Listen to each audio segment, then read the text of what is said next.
Thanks for joining me today for another episode of A White Woman in Distress. This podcast is about raising awareness for missing kids, teens, and adults. My goal is to help spread the word and find those who are missing.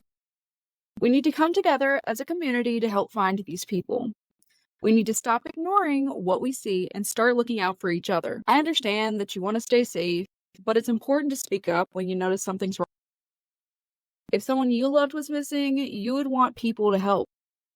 People who think, this can never happen to me. You really need to understand that it can happen to anyone. Every single day, children, mothers, fathers, brothers, sisters, aunts, uncles, etc., they all go missing. You don't have to put yourself at risk. You can always call in tips anonymously, and then if they ask your name, just tell them that you want to remain anonymous. Our goal should ultimately be to bring everyone home safely, because that's what we would want if our loved one was missing. Everyone deserves to know what happened, and families deserve closure. Sometimes when I do post videos, I will be adding in a few crime scene photos maybe, but this may not be one of them, but this may be one of them. So viewer discretion is advised. This content may discuss violence, sexual assault, and murder, which may be distressing to some. Listener discretion is also advised.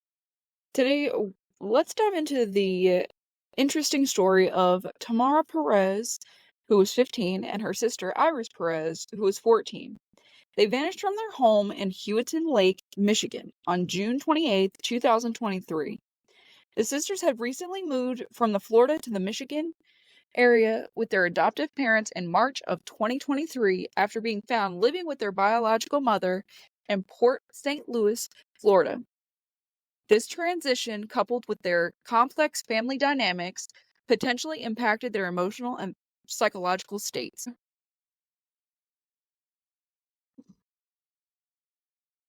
The Perez sisters have connections to multiple locations, including Port St. Louis and Lake Worth, Florida, and Winchester, Tennessee. In the months leading up to their disappearance, Tamara and Iris had experienced significant changes. Their move from Florida to Michigan was a drastic change from what they were used to. It may have been difficult for the sisters. Friends and family noticed changes in their behavior, with the girls appearing more withdrawn and anxious about their new environment. Their adoptive parents reported that the girls struggled to adjust to their new school and missed their friends back in Florida. On the evening of June 28, 2023, Tamara and Iris were last seen by a neighbor around 7:30 to 8 p.m. They were headed towards the woods near their home in Prudentville, Michigan. They were reportedly walking together, and this was the last confirmed sighting of them. Surveillance footage released by the Roscommon County Sheriff's Office showed a newer model white Jeep Cherokee leaving the area at the time of the sisters' disappearance. This vehicle has not been located, and its connection to the girls remains one of the key mysteries of the investigation. The search for Tamara and Iris began immediately after their adoptive parents reported them missing. Local law enforcement, including the Roscommon County Sheriff's Office, led the initial search efforts by combing through the dense woods and surrounding areas. Despite the swift response, there was no immediate clues as to the whereabouts of the sisters. The FBI's Detroit field office joined the search efforts 6 weeks later, providing additional resources and expertise. The initial search involved local volunteers, search dogs, and aerial drones equipped with thermal imaging. Despite covering extensive ground, the search team found no signs of Tamara or Iris.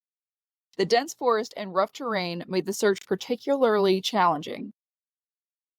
When the FBI joined the search, they brought in advanced technology, including enhanced aerial surveillance and forensic analysis tools. Their involvement also meant a more coordinated effort across the state lines, considering the sisters' connections to multiple states. Tamara Perez was last seen wearing a green Boynton Beach t-shirt and blue jeans. She is described as 5 feet 3 inches tall, weighing approximately 120 pounds, with braids on the side of her head. Iris Perez was last seen wearing a black t-shirt with an American flag set inside a pair of red lips, as well as a green fleece pajama bottoms with monkeys on them. She is described as 5 feet 2 inches tall, weighing about 115 pounds with long curly hair. So understanding the family's dynamic is very crucial in this case. Tamara and Iris had a difficult background moving from their biological mother's care in Florida to their adoptive parents in Michigan. This transition may have influenced their behavior and their decisions leading up to their disappearance. Several theories have emerged regarding their disappearances. Like, one theory suggests that the girls may have just run away voluntarily, possibly attempting to return to Florida or another familiar location. This theory is also supported by the emotional struggle with the move and their longing for something that was familiar, while another theory involves the possibility of abduction, given the sighting of the white Jeep Cherokee and the fact that they were last seen heading towards the woods. However, law enforcement has not ruled out this possibility, especially considering the surveillance footage showing the mysterious vehicle. The disappearance of Tamara and Iris has garnered significant media attention and community involvement. News outlets have continuously covered the case, and the FBI has joined the investigation. They are urging the public to provide any information that might lead to finding the girls. The community has rallied around the search efforts, with volunteers participating in ground searches and spreading awareness through social media and local events.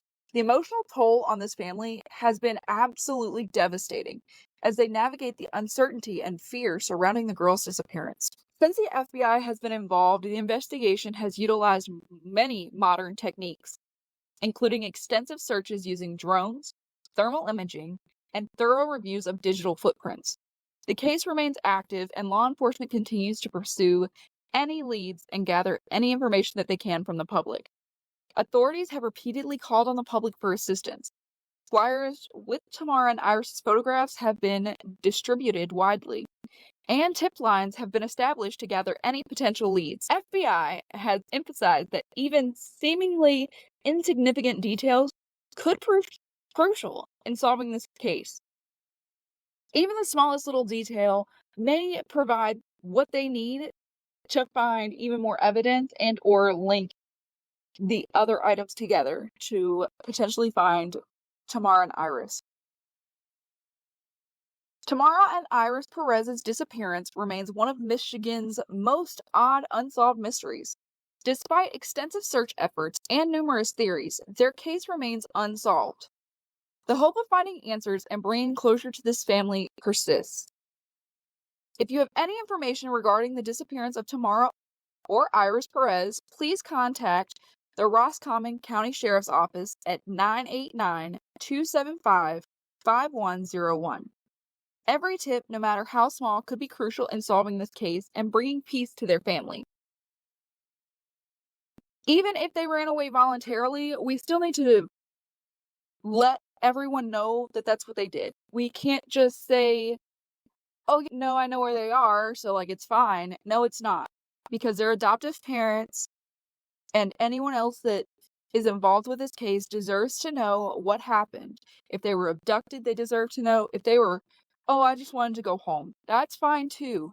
But you still need to take accountability and say, okay, I decided to run away. So you can stop searching for me. I made this decision on my own. Because right now, everything is up in the air and nobody knows what really happened to them. And it would be a better outcome if we, as a community, just went ahead and provided the answers that everybody is searching for. If you know anything at all, please call it in. You can remain anonymous. You don't have to tell them who you are. And I really hope that this reaches many people and somebody out there knows something. And if you see something, say something, and do something, please. Thanks for hanging out with me today on this episode of White Woman in Distress.